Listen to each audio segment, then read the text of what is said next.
ഏതെങ്കിലും ഒരു പെണ്ണ് അവൾ സുഗന്ധം ഉപയോഗിക്കുന്നു, അടിച്ചു വീശുന്ന സുഗന്ധം ഉപയോഗിക്കുന്നു. എന്നിട്ടൊരു ജനതക്കരികിലൂടെ അവൾ നടന്നു പോകുന്നു.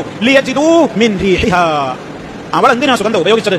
മറ്റുള്ളവരൊക്കെ ആസ്വദിച്ചിട്ട് മണം കണ്ട് എന്നിലേക്ക് ഒന്ന് ആകർഷിക്കട്ടെ എന്ന് വിചാരിച്ചുകൊണ്ട് സുഗന്ധം ഉപയോഗിച്ച് പുറത്തിറങ്ങുന്ന പെണ്ണ് ഫഹിയസാനിയ, അവൾ വേശ്യയാകുന്നു, അവൾ വ്യഭിചാരിണിയാകുന്നു എന്നാണ് നബി സല്ലല്ലാഹു അലൈഹി വസല്ലം.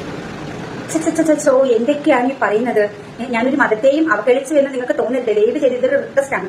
കാരണം എന്ന് വെച്ചാൽ ഈ പറഞ്ഞ പ്രസ്താവനയോട് എനിക്ക് യോജിക്കാൻ പറ്റത്തില്ല. എന്താന്ന് വെച്ചാൽ ഇതിപ്പോ ഒരു മതത്തിൽ ഉണ്ടാവും, ഇനിയിപ്പോ ഖുറാനിൽ അങ്ങനെ ഉണ്ടോ എന്ന് എനിക്ക് അറിഞ്ഞുകൂടാ. അതുകൊണ്ടാണ് ഞാൻ പറഞ്ഞത് ഒരു മതത്തെ അവഗണിച്ചു എന്ന് നിങ്ങൾക്ക് തോന്നരുത്. കാരണം എന്ന് വെച്ചാൽ ഇദ്ദേഹം പറയുന്നത് സുഗന്ധദ്രവ്യം പൂശുന്നത് ഈ ഒരു പണിക്ക് വേണ്ടിയിട്ടാണ്, അല്ലെങ്കിൽ ഇത് അടിക്കുന്നവരെ ഈ ഒരു പേരാണ് വിളിക്കുന്നത് എന്ന് പറയുന്നതിനോട് യോജിക്കാൻ പറ്റത്തില്ല. കാരണം എന്ന് വെച്ച് കഴിഞ്ഞാൽ വ്യത്യസ്തകളും അല്ലെങ്കിൽ പുരുഷന്മാരും ഉപയോഗിക്കുന്ന ഒരു സാധനമാണ് ഈ ഒരു പെർഫ്യൂം. നമ്മൾ ഈ പെർഫ്യൂം ഉപയോഗിക്കുന്നതിനാണ് നമ്മളിപ്പോ കുറച്ച് സമയം കഴിയുമ്പോഴത്തേക്കും നമ്മൾ കുളിച്ചു കഴിഞ്ഞാലും കുറച്ച് സമയം കഴിയുമ്പോഴത്തേക്കും നന്നായിട്ട് വിയർക്കും. അപ്പൊ ആ വിയർപ്പിന്റെ ദുർഗന്ധം അറിയാതിരിക്കാൻ വേണ്ടിയിട്ടാണ് ഇതുപോലെയുള്ള പെർഫ്യൂം അടിക്കുമ്പോഴത്തേക്കും അവർക്ക് പ്രശ്നം ഉണ്ടാവത്തില്ല. ഏതെങ്കിലും ഒരു പെണ്ണ് അവൾ സുഗന്ധം ഉപയോഗിക്കുന്നു, അടിച്ചു വീശുന്ന സുഗന്ധം ഉപയോഗിക്കുന്നു.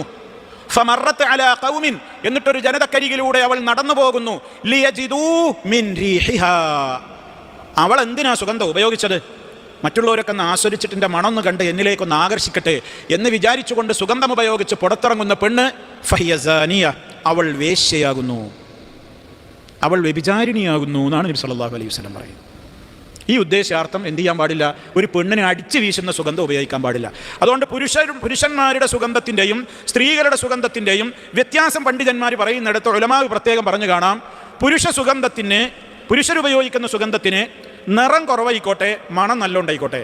സ്ത്രീകൾ ഉപയോഗിക്കുന്നതോ നല്ല നിറമൊക്കെ ഉണ്ടായിക്കോട്ടെ, മണം കുറഞ്ഞത് ഉപയോഗിച്ചാൽ മതി. ലൈറ്റ് പെർഫ്യൂമുകളാണ് ആരുപയോഗിക്കേണ്ടത്? സ്ത്രീകൾ ഉപയോഗിക്കേണ്ടത്. അടിച്ചു വീശുന്നത് അവർ. ഈ ലൈറ്റ് പെർഫ്യൂം ഉപയോഗിക്കുന്നതിന് അവളും ഇങ്ങനെ അവളുടെ അടുത്തുള്ള സഹോദരിമാരുടെ അടുത്തുള്ള സദസ്സുകളിൽ പോയി ഇരിക്കേണ്ടി വരില്ലേ?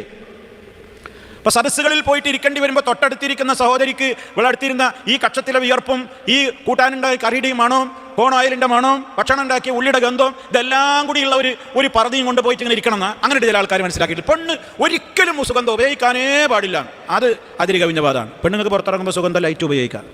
അവർ പള്ളിയിലോ ജമാഅത്തിനോ ക്ലാസ്സുകൾക്കോ പൊതുവേദികളിലോ ഒക്കെ അവരുടേതായ വേദികളിൽ വന്നിരിക്കുമ്പോൾ മറ്റുള്ള അവരുടെ സഹോദരിമാർക്ക് എന്ത് ചെയ്യരുത്? ഒരു വിഷമം ഉണ്ടാകരുത്. ഇത് കയറി വരുമ്പോഴേക്കന്നെ ഈ മണാണ്, അങ്ങനെയൊന്നും പറഞ്ഞിട്ടില്ല. അത് പറഞ്ഞിട്ടില്ല. പുരുഷന്മാർ അവരുടെ ഭർത്താക്കന്മാരുടെ മുമ്പിൽ അവർക്ക് ഏത് സുഗന്ധവും ഉപയോഗിക്കാം. പുറത്തേക്ക് ഇറങ്ങുമ്പോൾ ലൈറ്റ് സുഗന്ധം എന്ന് പറഞ്ഞാൽ അവരൊരാളുടെ അടുക്കലിരുന്നാൽ അവരിൽ നിന്നൊരു ദുഷിച്ച മണം പുറത്തു വരുന്ന വിധത്തിലില്ലാതെ അതിനെ അകറ്റുന്ന വിധത്തിലുള്ള ലൈറ്റ് സുഗന്ധങ്ങൾ അവർക്കും ഉപയോഗിക്കാം. അതേ അവസരത്തിൽ ഇവിടെ പറയുന്ന കേസ് അതല്ല.